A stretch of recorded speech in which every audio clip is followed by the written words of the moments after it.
Welcome to 1,000 Tiny Steps. I'm Barb Higgins, and in this podcast, I'll share personal stories of great joy and tragedy and the steps that brought me there. I have become adept at tracing them backward to find the origin of an event, good or bad, that has affected my life.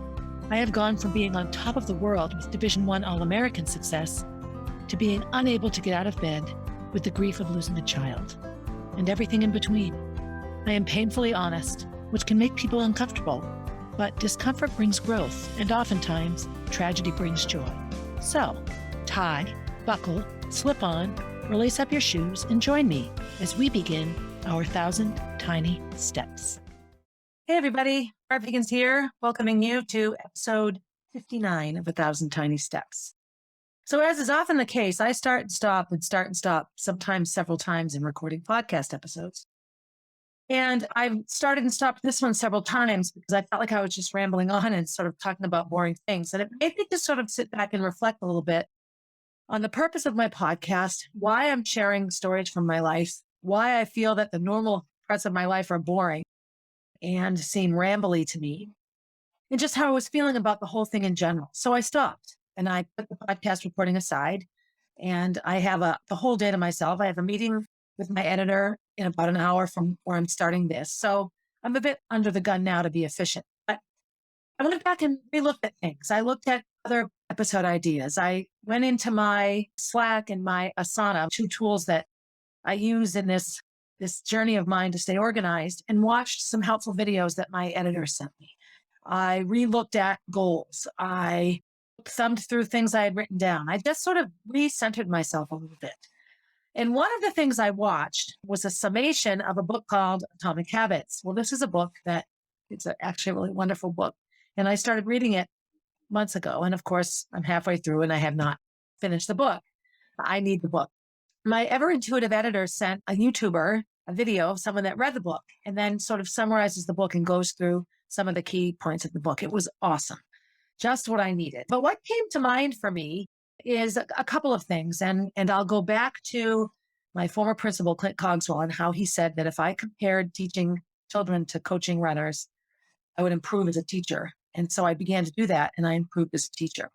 I'm all over the place here in this podcast journey, and editing my book and starting an online presence and developing a career as a public speaker, perhaps. I'm everywhere. And I'm not thinking about it like a fitness goal or a running goal. I'm looking at it as, I don't know what I'm doing, somebody help me, which is a very, very sort of helpless stance to take in starting something new. The other piece of me is I can very easily lay down the steps athletically. First you run 3 miles, and then you average 5 miles, then you average 7 miles. And, it's this logical finite number that you build up until you can run your marathon distance, 26 miles.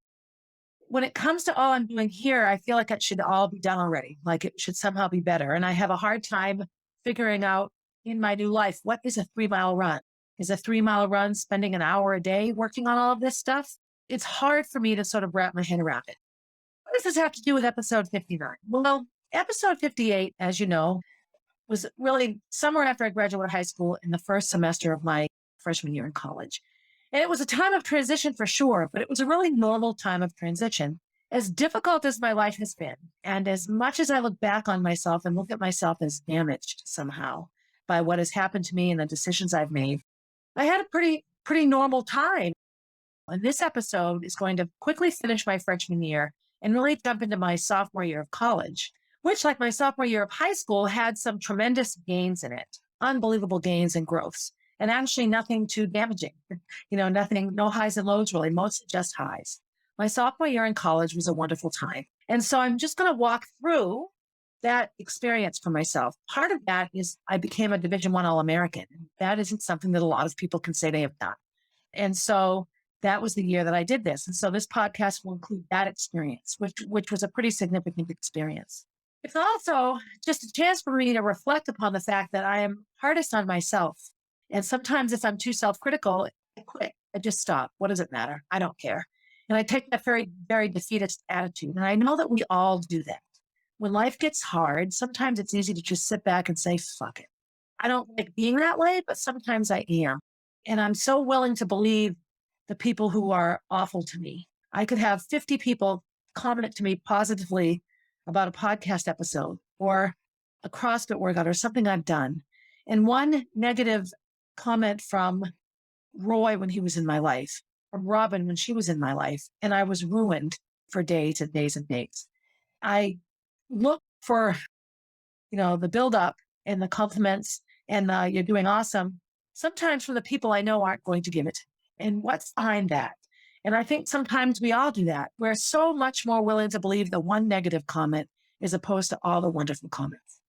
And then, of course, I perseverate a bit on people I know and love could also be, suffering at the hands of those negative people that create a vision of their world that suits them, even if it hurts other people, which then makes me look at myself. And am I doing those things? Self-reflection has been a huge piece of this process. And the more I talk about my life and all that's gone on in it, the more I realize that all this self-reflective work is a clear indicator that my desire is not to hurt anybody. Doesn't mean I don't hurt people, but my desire is to be helpful and to better myself and to be a better person. That's my bizarre opening. So 2 days from now, we head off to Kenny's mother's funeral and then on our trip to Florida. I'm getting ahead enough in my podcast episodes that I will not overburden my editor when I come back and I'm 2 days away from the deadline. So this episode will put us to the middle of October, picking up where I left off from episode 58. I mentioned in that episode that when I went home for Christmas, I packed all my stuff and I was never going back. I did go back, obviously, and I went back with half the stuff. And I went back with a renewed sense of commitment to being a college student. I had mentioned that Jay and I spent all this time together on weekends and that I never had time to myself. I never had, just normal college weekends. I was so disconnected from so much of what went on because I was only at school, sometimes Monday morning early till Friday night. And I was missing all of that social time. Obviously, when I had cross-country meets and was traveling with the team, I was there. But oftentimes Jay would come and take me home. My very first ever cross-country meet, my freshman year, was at Dartmouth College. I maneuvered the track coach to stop halfway up from Boston to Concord. You drive to Concord, where I live. Then you turn left on Route 89 to drive to Hanover, where Dartmouth College is. So we stopped and had pizza and pasta and dinner. And then, of course, Jay's running store was 2 doors down. So we surprised him. And then the next day was my race in Hanover. He was a huge piece of the whole reality of my life. But it was a reminder sometimes that once again, I had something that set me apart, that kept me sort of not fitting in to the reality in which I lived. And I had spent my whole life feeling like an outsider, kept sort of setting up ways that I continued this feeling. Everyone else had either had no boyfriend or a college boyfriend. And maybe their boyfriend was far away, but they were the same age and going through the same experiences. And, I had a boyfriend that owned a running store and, had been married and divorced. I had his ex-wife for art in 7th grade. Like, it was all just weird. When I went back to second semester freshman year, so it was the winter of 1982, Jay and I agreed that I would spend 3 weekends a month at school, and I would come home 1 weekend a month. In those 3 weeks that I wasn't traveling back to Concord all the time, Jay would either come down, or even if it wasn't an overnight, we would get together and do something, so maybe we'd meet for dinner. Again, we're talking about a time where the only way you could talk to somebody was on a landline. So if you weren't near a phone, there was no way to talk to somebody. So making plans was a bit different. You had to commit to them and set them up, and there wasn't a way to bail out at the last minute. There was no 5-minute text that said, never mind, I can't make it. That was actually better. When I went back to college, I felt much more renewed to being a part of the college process. And I had a social group now because I was doing things with everybody. So I started to get to know the track team members better. I started to get to know the men's track team members better. Track and field meets occur together. Soccer, for example, the men's soccer team and the women's soccer team don't ever play their games together. But a track meet has both genders together, the men's mile and the women's mile, the men's 5K, the women's 5K, it's all together. That was really a very exciting piece for me, a very exciting way for me to get back into the routine of things. My foot was still really, really hurt, so I did not run into a track as a freshman. I watched and went to a lot of the meets and as involved as I could be and really rehabbed and worked to get my foot better. And that was okay. I mean, I wanted to be more involved, but I made sure I was just a part of the whole program. I also started going to some other social events that were off campus, like running parties and events and things. As I said, Bob Seveny, the men's coach, was very affiliated with Nike, and Athletics West was a running club, and really, really good runners ran for Athletics West. And I remember meeting a guy, Mark, who was an 800-meter runner for Athletics West. Years later, he would become a track and field coach at a couple of colleges in Boston and then move up to a college in Maine.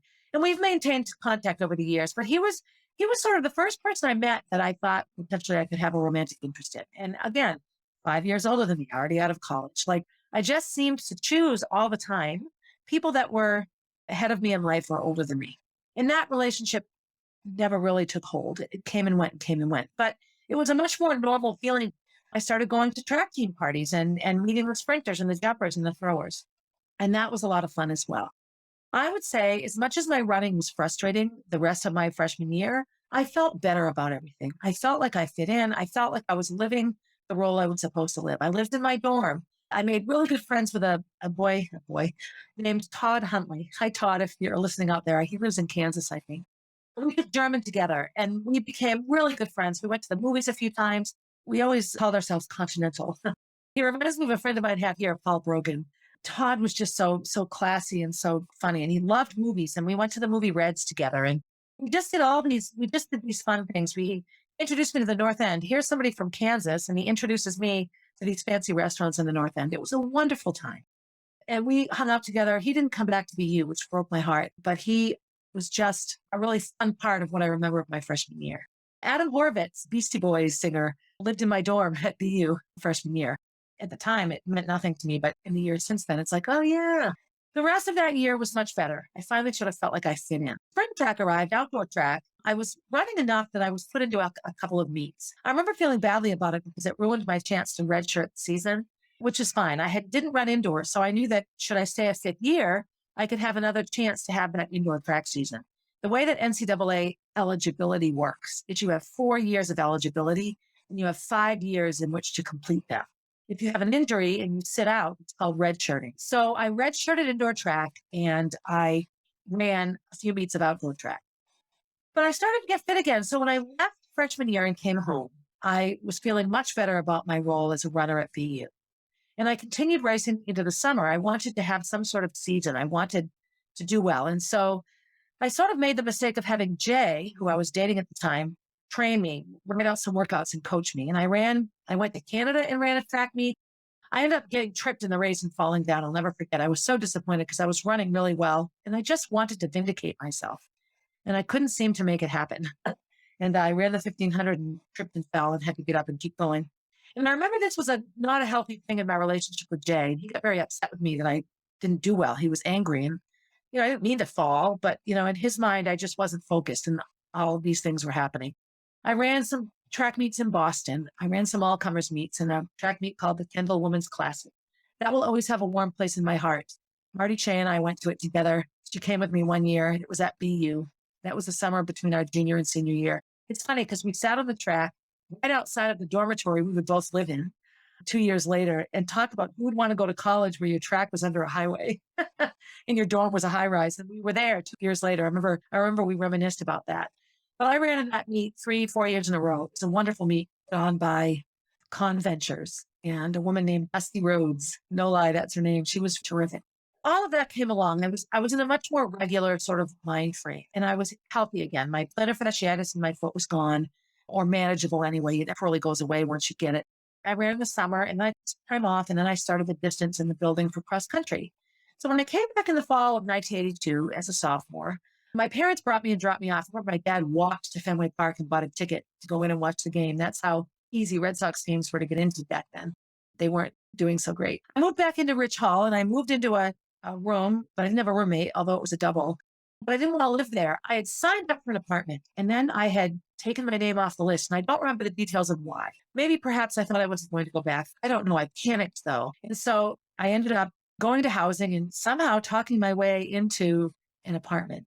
And so I moved in and I had a roommate who lasted about a week. She was an older woman, very, very intense, older. She was probably 25 or 26. But again, here she is living with a 19-year-old and two 21-year-olds. And she's an adult going back to college. And I think she thought she wanted to live on campus. I don't know. But she was my roommate. And then my other two roommates were Karen and Rhonda, two amazing girls from New Jersey who were seniors. So when my roommate moved away, suddenly I have my own room. They were never quite okay with that. I had the best time living with these women. Here I am. I'm living in an apartment right in the heart of BU, 2 stories up from a bar called The Dugout. which still exists, but it's closed now. I should win the lottery and open that bar. It was such a great place. And I'm just in the thick of it. I have other track team friends that live 2 buildings down and another one that lives 2 buildings up. Right next door was David, Mark, and Daryl. So they had an apartment, and their apartment was this amazing, amazing apartment. I don't know how they got it, but it was also an amazing apartment. I remember just feeling like I'd arrived. It felt like it did when I first ran spring track in high school, where I finally had a group in which I fit. And it just felt wonderful. So the cross country season was actually fairly successful. That year, a girl named Linda joined our team. And she, in looking back over our BU years, even though she wasn't part of that initial 7, she feels like it because she just was immediately a part of the team. She just fit in immediately and immediately became, a top 5 runner and performer. And so she joined right in to the whole reality of BU cross country and track. She's from Connecticut, came from a Catholic high school background, and we would often sing Billy Joel songs and that sort of stuff. There we were. She's an incoming freshman. She lived up in the dorms. Donna still lived in the dorms, I believe. Alyssa lived in the apartments near me. We all just sort of jumped into our sophomore year, the group of us. And cross country was fairly successful. The other thing that was happening at that time, my running is back on track. My classes were much better. I had a much better handle on how to succeed academically. And I was much more now into my education classes. So sometimes that would be once a week for 3 hours. So because a lot of people went to school to be teachers, were already working professionals, a lot of the classes were in the evenings, like 4 o'clock to 7 o'clock, or 6 o'clock to 9 o'clock, or 5 o'clock to 8 o'clock. I had all of these classes now once a week. So 4 classes, potentially I could have 4 days of school or 2 classes, 2 days a week. So both semesters that year, I had unbelievably easy schedules where I had 2 days of classes and that was it. And I had 5 days off, 2 weekend days and 3 weekdays of no classes. Again, I took a lot of time making myself disciplined enough to not just waste the time because it's easy to not do anything. I have all this free time. I'll do my homework tomorrow. When you're busy all the time, you need to get things done. At least that's me. If I have an hour to get 50 things done, I get 50 things done in the hour. If I have 50 hours to get one thing done, I don't complete it. It's just my nature sometimes. So all of that was going well. I was settling back into college. I was feeling like I really belonged running wise and group wise. My academics were smoothing out. And I was ending my relationship with Jay. And that was painful because he didn't want to end the relationship. Us getting together in the first place, it was, as usual with me, a very traumatic beginning. Trauma bonding seems to be something that has gone on with me for my entire life. And so when it really became clear that we were waning, that I was, separating, it was hard on Jay. It was hard on me. I mean, I had committed myself to this person. He had given me a beautiful ring, which I still have, and said that he wanted to marry me and spend his life with me. Those were intense times. I remember in my early years being married to Eric, I told this story. I threw away all the letters from him, all these amazing letters that Jay had written to me that I would love to have now. That breaks my heart still. And I remember one of them ended with, "Someday, when our hair has turned to gray, I will be sharing these thoughts with you," or something like this. And it was just this commitment that we would be together forever. And, at 18, you're too darn young, I think, for the most part, to make those commitments. Some people do. I agree. Some people do. But I was not one of those people. And so that relationship ended. And Jay ended up moving to New Jersey. We had some friends in New Jersey. They came up to Concord for a couple of years, went to Franklin Pierce Law Center. So they lived in Concord for a year, and then they lived in Spring Lake, New Jersey. So we had these New Jersey connections. And we would go down there sometimes and visit. So an opportunity came available for Jay to move to New Jersey and work in a running store there and reinvent his life. And so he moved. And that was in part because of the breakup, but it was perfect because it gave him freedom to heal and to do what he needed to do to move forward in his life. And it gave me the chance to really just be an unattached college student. And I will tell you, it was a very, very good move for me. Partying and drinking and all of the things that were so prevalent for college age kids in the 80s. Remember, the drinking age now, I was at BU, was 20. So I was still too young to drink, but in Vermont, it was still 18. There was no nationwide drinking age of 21 until I turned 20, and I was grandfathered in at 20. When I turned 21 was when it became nationwide drinking age of 21, but I could drink at 20. I had my typical stumbles, drinking too much, getting sick, a lot of the same behavior with alcohol as I had in high school. Sometimes it was worse because, I don't have to go home to my mother and make believe I'm sober. Sometimes not so bad because the drinking was much more social. It wasn't sitting in a car drinking to get drunk. If there was a party, you're at a party. So you spent time talking to people and dancing and eating and catching up. It wasn't like you were sitting someplace just drinking to get drunk. So it was much more social drinking. And I was also, as usual, very, very good at not drinking when I shouldn't. So I didn't drink for track meets. If Joni said, all right, it's the season, it's the championship season, no drinking, I didn't drink.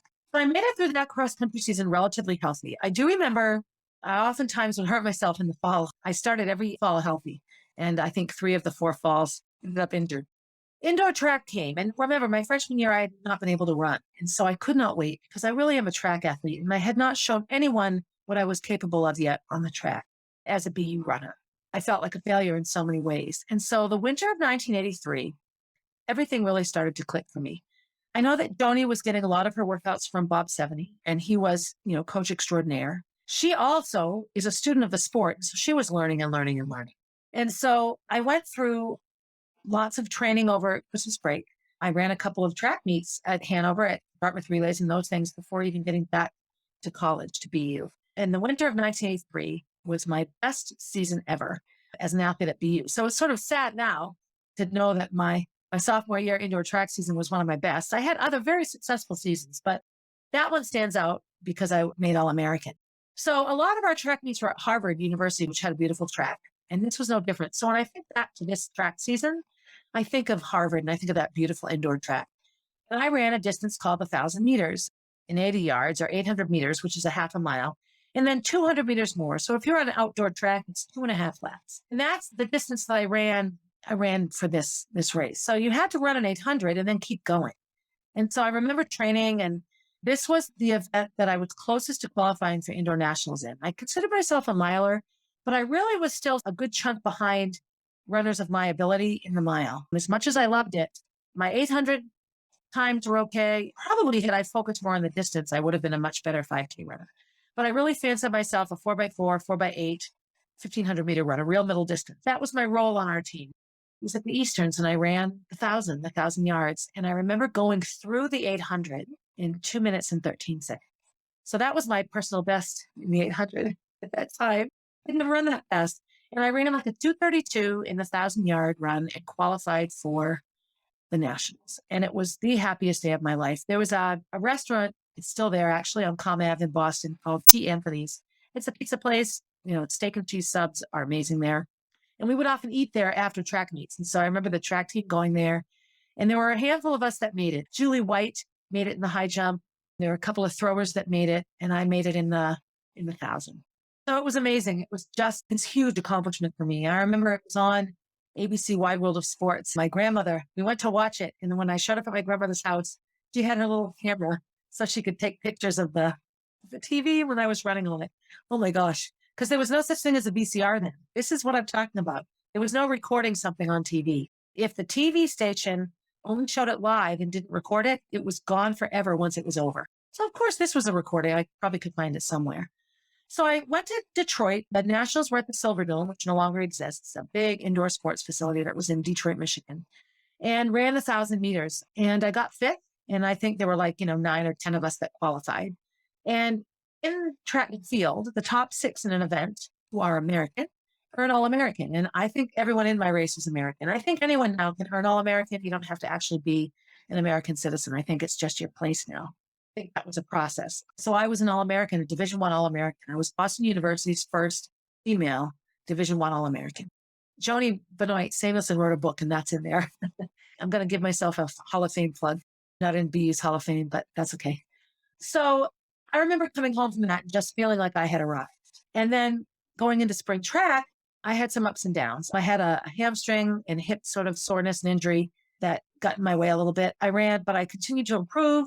I ran close to my PR in the mile. I improved in my 800 again and again. I had a lot of improvement in events around the 1,500 and the mile. My high school time stayed my best times for a couple of years there. I had an improvement in the 3,000. I ran the relays a lot. Our outdoor meets often happened at Boston College, and they don't even have a track anymore. And their track was unique because it was an oversized oval.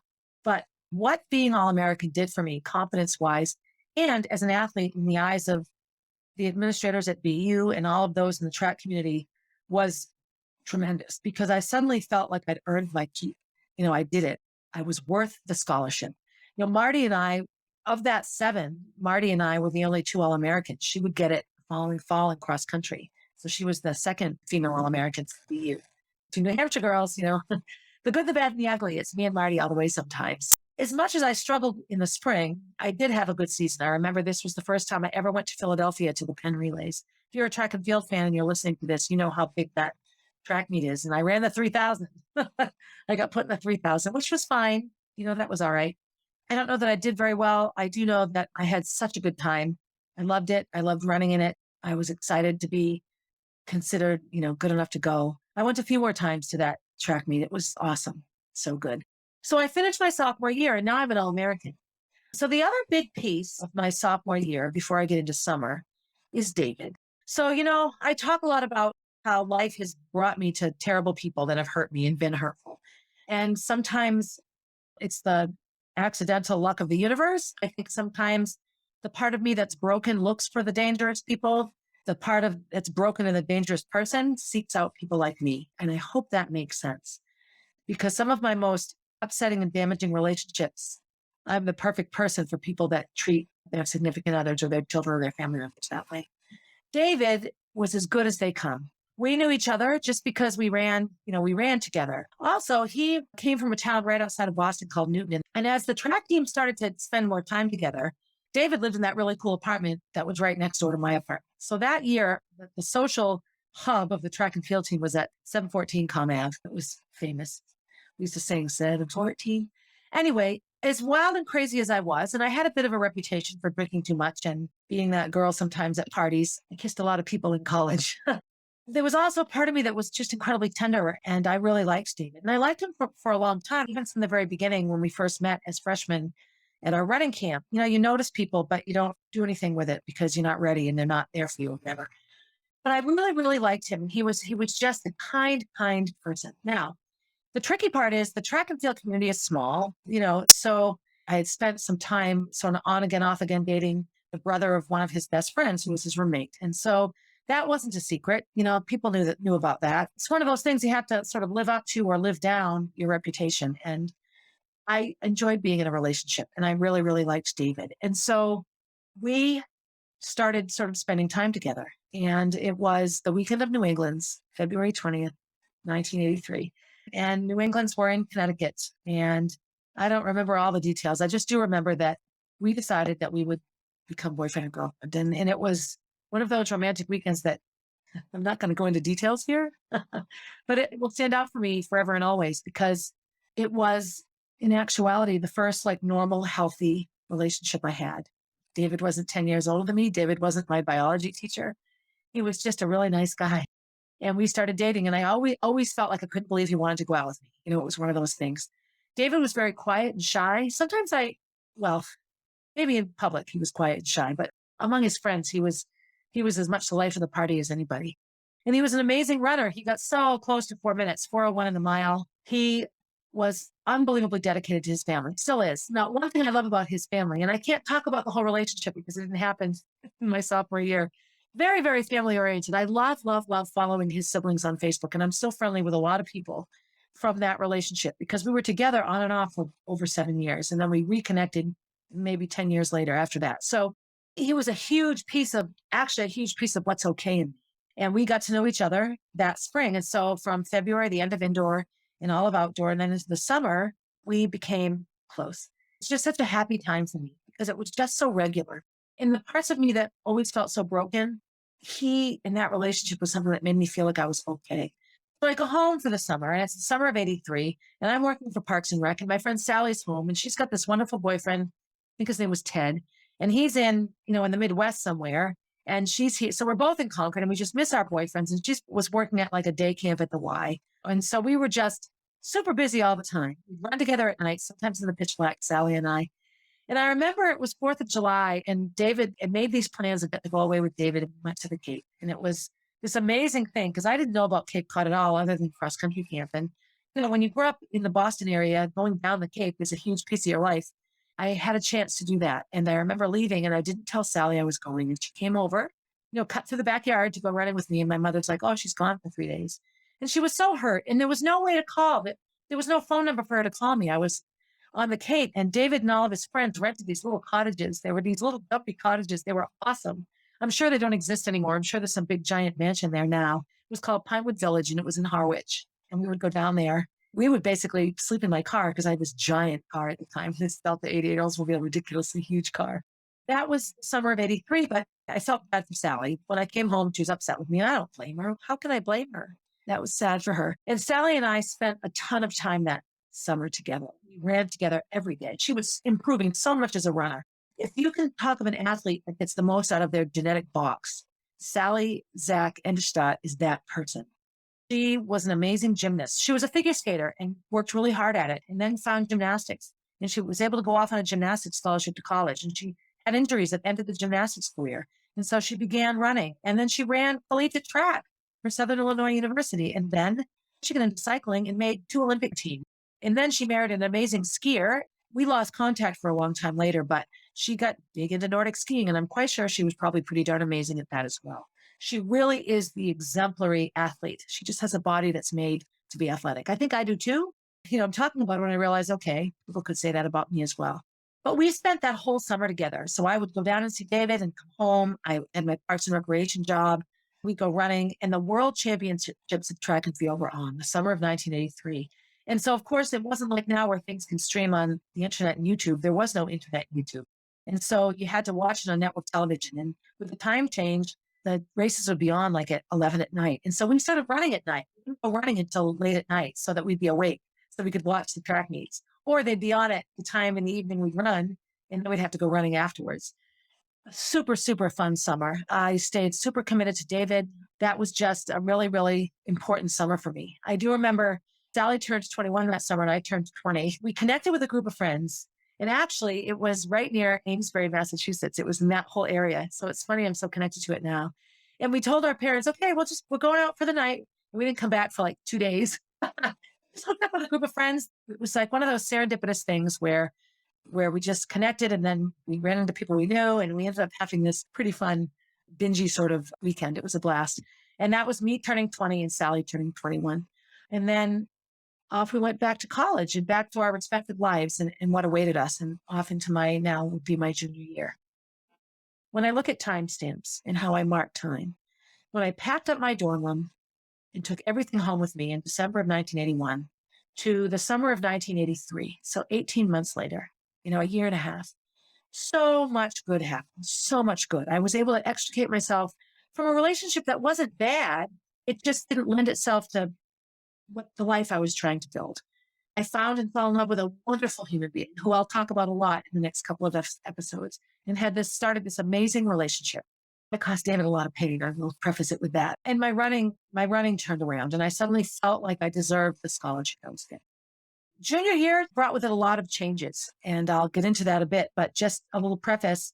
Coaching changes, training changes, team dynamic changes, lots of things changed junior year. And those were mostly for the good thing. So this is a great place for me to end. So if this particular episode has a message, I guess I would reiterate that my life is just a series of things go well and things fall apart. Things go well and things fall apart. And this chunk of time for me was good. I had a very sad breakup with Jay, but I found and fell in love with David, who, affects my life to this day. And all of the things that go into finding your niche, finding where do I fit in, where do I belong, and feeling like I mattered, and that my teammates liked me, and that I was accepted, and I was one of them. I was one of a group of people, and I loved it. So sort of like my senior year was, ended up very, very good, even though I had some upsets in it. You're on cloud 9, and it goes back to my vigilance as an abuse survivor. When things get good, you got to start paying attention because they're going to get bad soon. And my junior year brought with it trials and tribulations. So as always, I really want to thank you all for listening. If you're not a Division I athlete or a track and field runner or a runner or whatever, these years might not be that interesting to you. I was consumed as a runner. It was everything I was. I was a Division I All-American, full scholarship track and field athlete in Boston, and all that went with that. And there was a lot of pressure for that. It was a full-time job, and it was difficult sometimes. But I would not trade it for anything. I'm an incredibly lucky human being. In about 12 minutes, I have a meeting with my editor. I'm leaving in a couple of days to head off on a vacation that will have long been over by the time you hear this. As always, I hope that you're all taking good care of yourselves. please reach out and leave a review. I would love to up my podcast listens. And I think sometimes reviews help that a little bit, and share it with people, and share with me your athletic stories. What did you do? What's your passion? What do you love? What trials and tribulations have you had in your journey to today? So anyways, as always, be good to yourself. Do something really good for yourself before you do something kind for someone else. And as always, have a good day, everybody. Hey, thanks for listening and for supporting 1,000 Tiny Steps. I hope you enjoyed the episode and will continue to listen. Feel free to leave a review and share my stories with your friends. Also, please reach out if you have stories to share. I love hearing from and connecting with my listeners. If you would like to know what I'll be talking about down the road, you can find me on Instagram at barb_444, on Facebook as Barb Higgins, and at my website, www.1000tinysteps.com.